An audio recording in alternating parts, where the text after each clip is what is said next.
Tammy Bruce is with us. And Tammy is the former president of the Los Angeles chapter of the National Organization of Women. Yeah, let's not remind too many people of that, but the perspective there is important. Look, I stand for, I think all of our viewers do, Americans do, for justice, and we want to search for the truth, right? What's been happening now has been the antithesis of that. This has been about now, as we see with Dr. Ford's lawyers' requests for this hearing, they're literally asking for a kangaroo court, which is makes a mockery of the principles of law and justice, asking for irregular, irresponsible standards like having the accused have to speak first before we hear from the accuser. Just let me fill in our audience here. The lawyer for Ms. Ford has put out several conditions before she will appear. Now, she's not going to appear on Monday. Correct. She's too busy dealing with death threats. Well, it may be later in the week. And no lawyers may ask a question. Correct.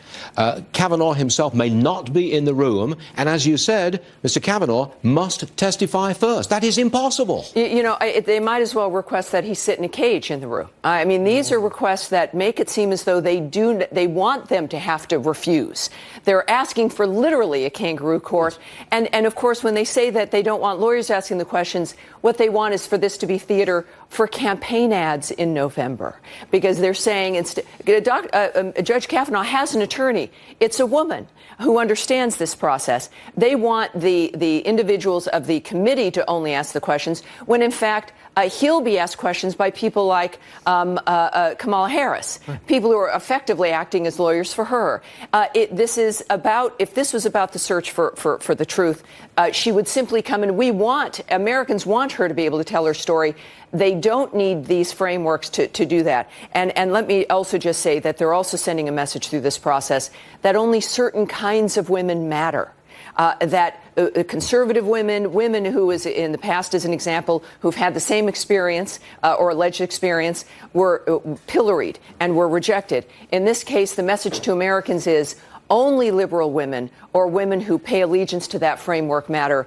No one else does. And we reject that notion. Let me bring this up because the president tweeted earlier this morning that Christine Ford should have filed charges 36 years ago. Your response to this? Well, I think I appreciate the president and I support him a great deal, but many people make this mistake, and I do not begrudge any woman for how she chooses to handle an experience, or in this case, alleged sexual assault. We all have different life experiences. We all have different things going on, and I think that we are all going to make choices that best suit our lives at the time.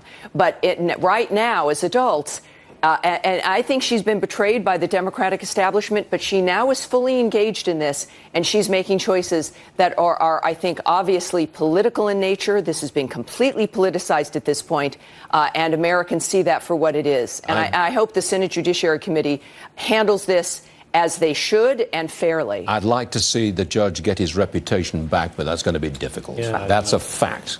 Tammy, thank you very much indeed.